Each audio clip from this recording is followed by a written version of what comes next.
अगर आप चाहते हैं कि मैं जब भी कोई वीडियो अपलोड करूं और आपको उसके बारे में पता चल जाए, तो इस चैनल के बेल आइकन पर क्लिक करिए ताकि आपको नोटिफिकेशंस मिलते रहें। फ्रैंक हर्बर्ट की लिखी डून सीरीज की कई सारी किताबें हैं और इन किताबों पर फिल्मों की सीरीज आ रही है, जिसकी पहली फिल्म एक्चुअली रिलीज भी हो चुकी है। ये फिल्म फ्रैंक हर्बर्ट की लिखी डून सीरीज की पहली किताब के 2/3 हिस्से पर बेस्ड है, टू बी स्पेसिफिक। लेकिन ऐसी बहुत सारी चीज़ें हैं जो डून की किताबों से फिल्म में अलग है। ऑब्वियसली जब कोई भी कहानी किताबों से फिल्मों का रुख लेती है तो बहुत सारे बदलाव होते हैं इस प्रोसेस में। तो जब डून की कहानी ने फिल्म का रास्ता लिया तो कौन-कौन से चेंजेस हुए बता देती हूँ आपको। एक तो सबसे बड़ा चेंज ये है कि डून बुक्स में पॉलिटिकल जो फ्रेमवर्क है वो बहुत इम्पोर्टेंट है। ऐसे बहुत सारे डायलॉग हैं, लॉन्ग डिस्कशंस हैं जिसमें पॉलिटिकल स्टोरी को बहुत अहमियत दी गई है। किताबों में तो ऐसा होता है कि जब कोई भी कैरेक्टर्स आपस में बात कर रहे होते हैं तो उनके दिमाग में चल रही बातचीत भी हम साथ साथ पढ़ते हैं। लेकिन फिल्मों में ये दिखाना थोड़ा मुश्किल होता है, क्योंकि अगर इंसान के दिमाग में चल रही बात दिखानी हो तो वॉइस ओवर साथ साथ चलाना पड़ता है। लेकिन इस सीरीज़ में उस रास्ते को नहीं अपनाया गया और उस पूरे पॉलिटिकल क्लाइमेट को ही चेंज कर दिया गया, बल्कि दिखाया ही नहीं गया, कहानी से काट दिया गया।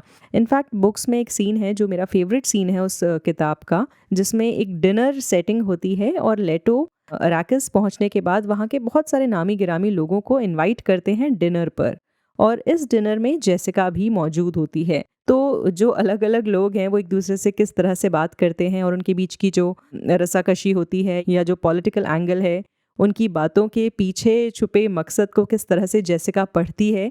क्योंकि हम जानते हैं जेसिका एक बेनी जेजरेट है और वो लोगों की बातें सुनकर ये समझ जाती है कि वो सच बोल रहे हैं या झूठ बोल रहे हैं, या उनके बातों के पीछे जो छुपा मकसद है वो उसे समझ में आ जाता है। तो ये जो डिनर प्लॉट था ये बहुत इम्पॉर्टेंट था किताबों में, और उसे पढ़कर ये भी आपको समझ में आता है कि लेटो का नेचर कैसा है, जेसिका कितनी शार्प है और वो लेटो को किस तरह से हेल्प करती है। किताबों के इसी सीन के ज़रिए हमें एक और बात पता चलती है कि अराकिस में पानी की बहुत ज़्यादा वैल्यू है। अब ऑब्वियसली क्योंकि वो डेज़र्ट एरिया है और वहाँ पर हर जगह रेगिस्तान ही रेगिस्तान है, रेत ही रेत है, हरियाली नहीं होती है, तो पानी एक बहुत ही कीमती चीज़ है वहाँ पर। इस डिनर में हमें दिखाया जाता है कि जो रईस लोग हैं वो पानी को किस तरह से इस्तेमाल करते हैं। हाथ धोने के बाद पानी फेंक दिया जाता है और उस पानी पर टॉवल्स डाली जाती हैं, और उन टॉवल्स को बेसिकली निचोड़ कर जो पानी निकलता है उन्हें कुछ सिक्कों के दाम पर बेचा जाता है गरीब लोगों को। ये जो पूरा एंगल है कहानी में वो फिल्म में था ही नहीं, मगर किताबों के ज़रिए हमें पानी की वैल्यू पता चलती है, अराकिस में क्या है। इसी सीन के आसपास ही होता है कि जब जेसिका को पता चलता है कि गेस्ट जो आ रहे हैं वो पानी से हाथ धो रहे हैं और उनका इस्तेमाल किया हुआ पानी इस तरह से गरीबों को दिया जा रहा है, तो उसे बहुत बुरा लगता है और उसे वो इस प्रथा को रोकती है और कहती है कि ये पानी इस तरह से नहीं दिया जाएगा, इस पानी का इस्तेमाल नहीं होगा। और बाहर जो लोग पानी की आस लिए मौजूद हैं और ये चाह रहे हैं कि उन्हें थोड़ा पानी मिल जाए, उन्हें साफ़ पानी दिया जाए और इस तरह से इस्तेमाल किया हुआ वाटर उन्हें नहीं देना चाहिए। तो इस सीन के ज़रिए ये भी बताया जाता है कि जेसिका का जो दिल है वो दयावान है और वो लोगों की मदद करने में विश्वास करती है। किताबों में जेसिका का जो कैरेक्टर है वो और ज़्यादा इम्पोर्टेंट है, ऐसा मुझे लगता है, क्योंकि बहुत सारी ऐसी चीज़ें हैं, प्लॉट्स हैं जो उसके अराउंड घूमती हैं। एक तो सबसे इम्पोर्टेंट बात ये है कि एट्रोडिस हाउस में लोगों को लगता है कि लेडी जेसिका एक स्पाई है और वो हार्कनेंस के साथ मिलकर काम कर रही है। क्योंकि वो ड्यूक लेटो की वाइफ नहीं है तो ऐसा समझा जा रहा है कि वो शायद लेटो के लिए उतनी ज़्यादा समर्पित नहीं है और उसको धोखा दे सकती है।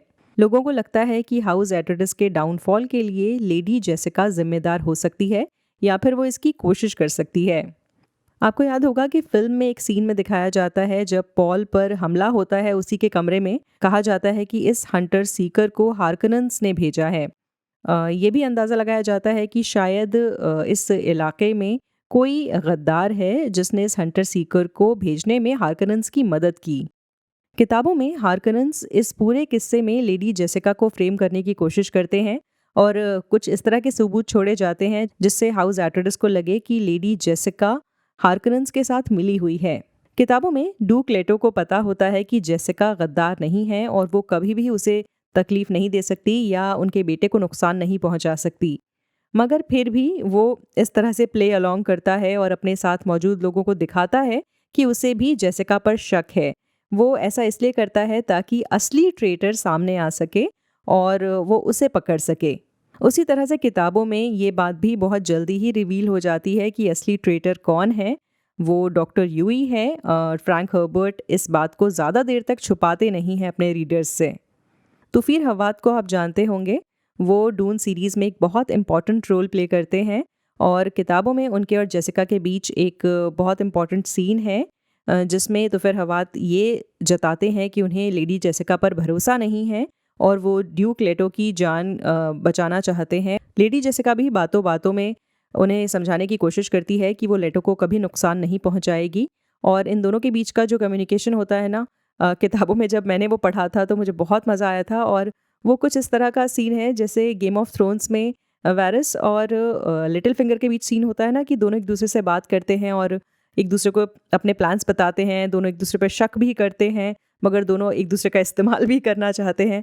तो वो जो सीन था मुझे कुछ कुछ वैसा ही लगा और शायद कुछ ऐसे ही सीन्स हैं जिनकी वजह से मुझे लगा कि डून की सीरीज़ आगे भी पढ़ने में बहुत मज़ा आएगा।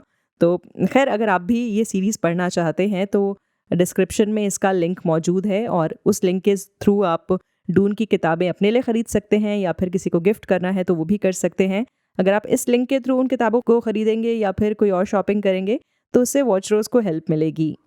अच्छा, किताबों में जब आपको पहले से ही पता होता है कि डॉक्टर यूई बिट्रे करने वाला है हाउस एट्रेडिस को, तो बहुत सारे ऐसे सीन्स होते हैं जहाँ पे आपको गुस्सा आता है और सब सोचते हैं कि अरे भाई, गद्दार आपके सामने खड़ा है और आप उसकी बातें सुन रहे हैं और उस पर भरोसा कर रहे हैं, ऐसा मत करिए। अभी थोड़ी देर पहले मैं आपको एक डिनर सीन के बारे में बता रही थी जो डून की पहली किताब में मौजूद है। तो उस सीन में कुछ ऐसे कैरेक्टर्स भी थे, कुछ पॉलिटिकल फिगर्स थी जिन्हें फिल्म में दिखाया ही नहीं गया क्योंकि ऑब्वियसली वो सीन ही मौजूद नहीं है मूवी में। तो ये जो पॉलिटिकल फिगर्स थी उनमें एक तो था गिल्ड बैंकर और एक स्मगलर भी था जिसका बेटा आगे कहानी में एक छोटा सा रोल प्ले करता है। किताबों में ही एक कैरेक्टर है जिसे काउंट हासिमर फेनरिंग कहते हैं। वो एम्परर का एडवाइज़र है।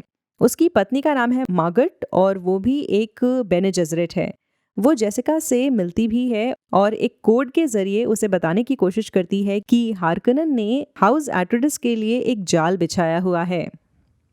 डून सीरीज़ का एक और इम्पॉर्टेंट कैरेक्टर है जो किताबों में तो मौजूद है लेकिन पहली फिल्म में हमें नहीं दिखा। हो सकता है सेकेंड फिल्म में उसे इंट्रोड्यूस किया जाए।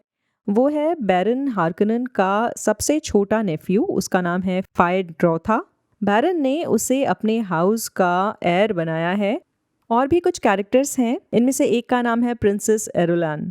मुझे लग रहा है इनसे हम डून पार्ट 2 में मिलेंगे। खैर, वो फिल्म जब आएगी तब इस बारे में डिस्कस करेंगे कि उस फिल्म में और किताबों में क्या डिफरेंस है। वैसे अगर आपको ये वीडियो अच्छा लगा हो तो लाइक ज़रूर कर दीजिएगा। आपके सिर्फ 5 सेकेंड्स लगेंगे लेकिन इस वीडियो की रीच बढ़ेगी। Okay, bye. एक मिनट, अभी कहाँ जा रहे हैं? अभी इस वीडियो को लाइक करना है, अपने दोस्तों के साथ शेयर करना है और अगर मन में कुछ विचार आए हैं तो वो भी कमेंट के जरिए बताने हैं।